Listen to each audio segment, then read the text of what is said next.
I'm going to draw on, thanks, the book that you heard about in the introduction, a book called Unequal Democracy, The Political Economy of the New Gilded Age. Since the book was published 4 years ago, I'm going to say a little bit about the findings in the book, but also talk a little about what's happened then. And you can see the punchline here that in spite of everything that's happened over the past 4 years, the New Gilded Age still looks pretty gilded. This is a picture that many of you have probably seen before, generated by Emmanuel Sayes at Berkeley based on U.S. tax information. And what it charts is the share of total income in the U.S. that goes to people in the top 5% of the income distribution, which is the solid line on the top, and the top 1%, which is the dotted line on the bottom. You can see a big decline in those shares in the middle of the 20th century, and then a huge run-up over the last 30 years or so to levels that we hadn't seen since before the Great Depression. A drop-off with the dot-com bust, and then a quick rebound, a drop-off again with the Wall Street meltdown, and just in 2010, which is the last year in this figure, a beginning of a rebound again in those top income shares. One other thing to notice about this picture, the two lines are basically parallel as they move through time, which means that the people between the top 1% and the rest of the top 5% have a kind of constant share of income over this period, and the real ups and downs are almost entirely in income shares for the top 1% of the income distribution. Here's another way of looking at some of the same developments. This is the post-World War II era, divided into two periods, the first half running through the middle 70s, and then the second half since then. And what I've plotted for you here is the cumulative real income growth for people in different parts of the income distribution, ranging from the 20th percentile, so sort of working poor families on the left of each of the panels, up to the 95th percentile, kind of bumping up against the top of that affluent group that I showed you in the previous slide. And you can see this huge difference between the two areas in the two eras, both in terms of the overall growth level and in terms of the extent of inequality, even in percentage terms of income growth between those various income groups. Barack Obama thinks that's a pretty important problem. In fact, in his speech in Kansas last December, called it the defining issue of our time. Mitt Romney is less impressed, thinks there's something maybe people should talk about in quiet rooms. So if you'll stay quiet for a few minutes, I'll talk about it. Economists have obviously noticed these trends and done a lot to try to explain them in terms of economic factors like technological changes and globalization and demographic shifts. I think all those things are important, and they do help to account significantly for the shifts that I showed you. But what economists often spend less time talking about is the role of politics and public policy, both in allowing for the impact of external economic factors and in terms of generating additional economic experiences for people in different parts of the income distribution.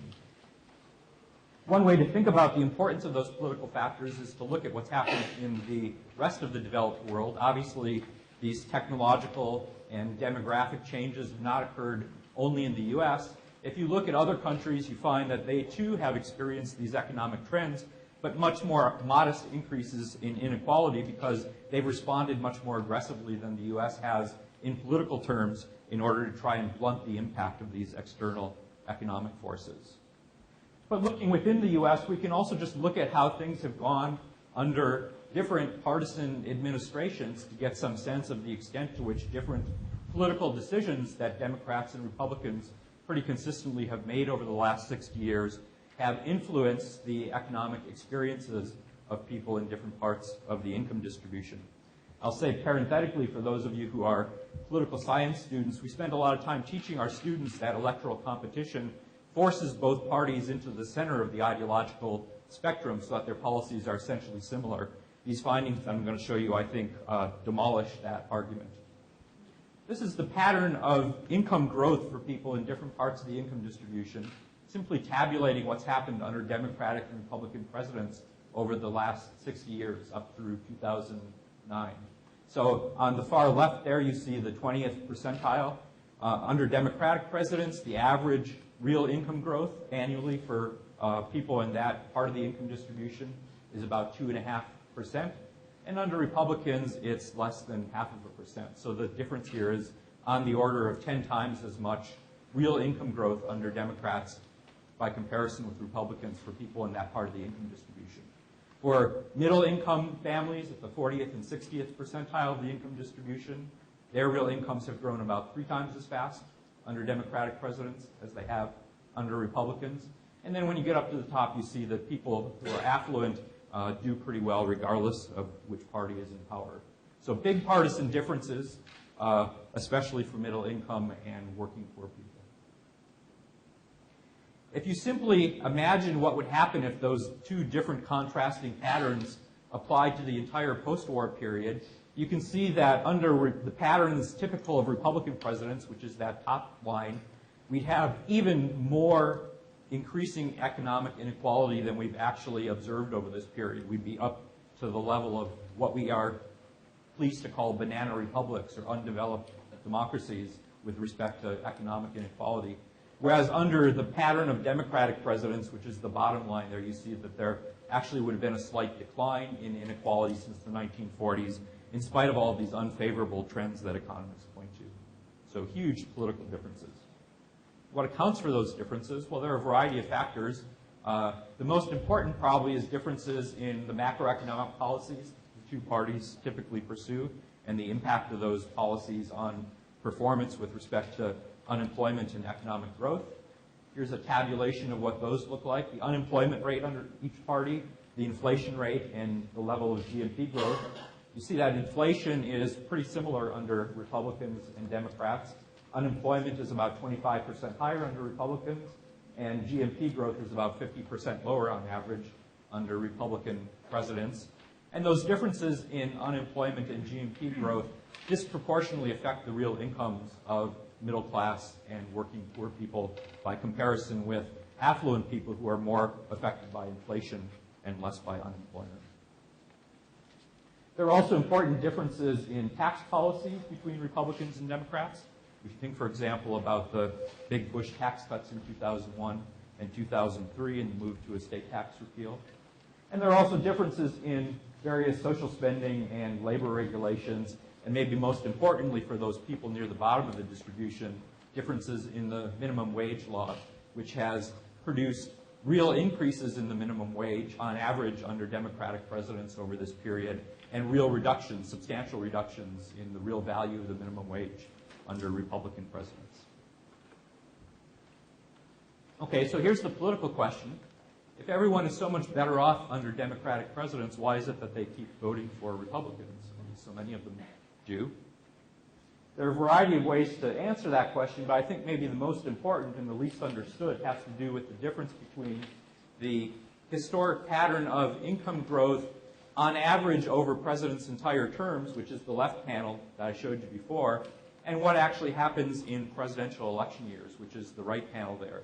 You can see that the shapes of the two curves are fairly similar between presidential election years and non-election years, but their relative position has entirely reversed, so that everyone is doing as well or better under Republican presidents in presidential election years, even though they're doing much worse under Republican presidents the rest of the time.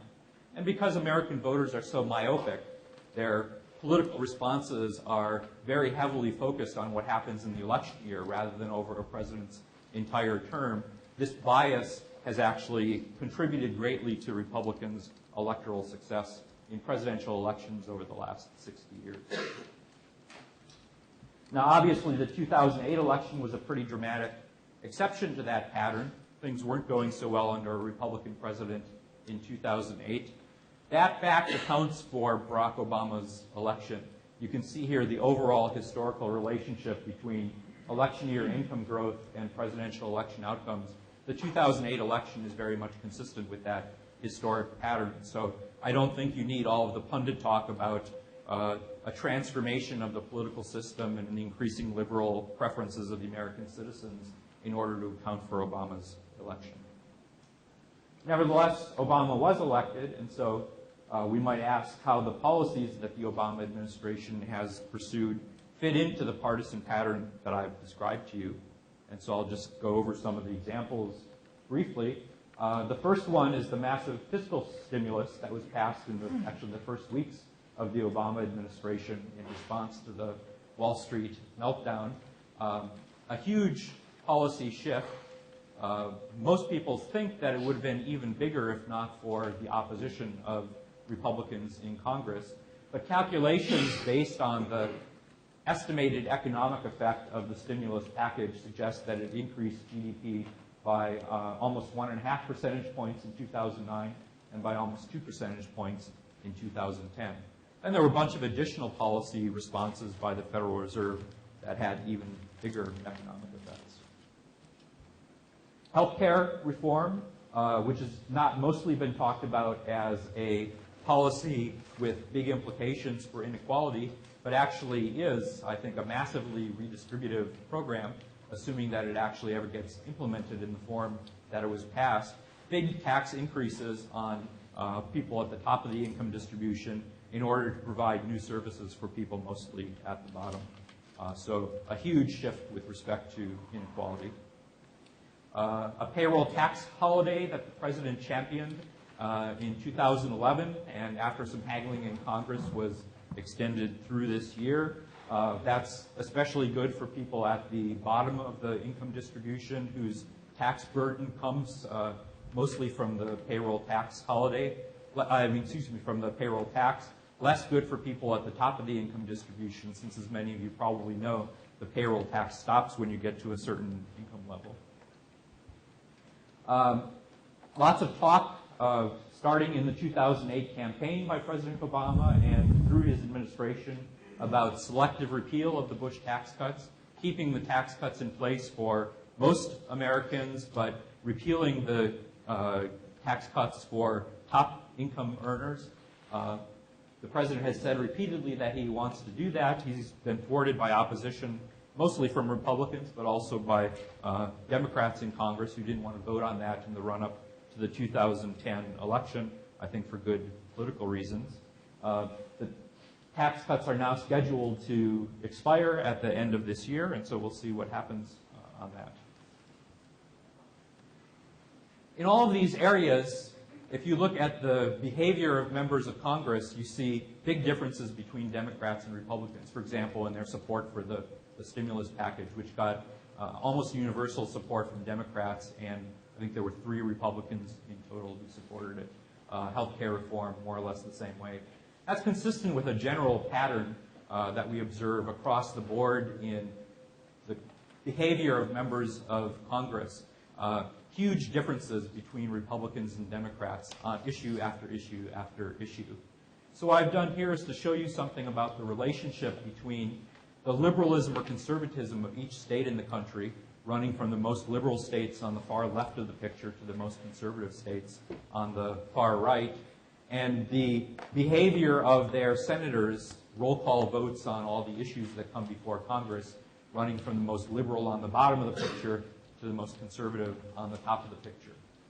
And you can see from the summary lines that I've drawn in there that there's a positive relationship between the views of constituents and the behavior of their elected officials. The more liberal states tend to have more liberal representatives. The more conservative states tend to have more conservative representatives. But the difference even between, say, a Democrat representing the most liberal state, Massachusetts, and the most conservative state on the right would be dwarfed by the difference between a Democrat and a Republican representing exactly the same constituents. So there's huge ideological differences that stem from the ideological commitments of the elected officials themselves.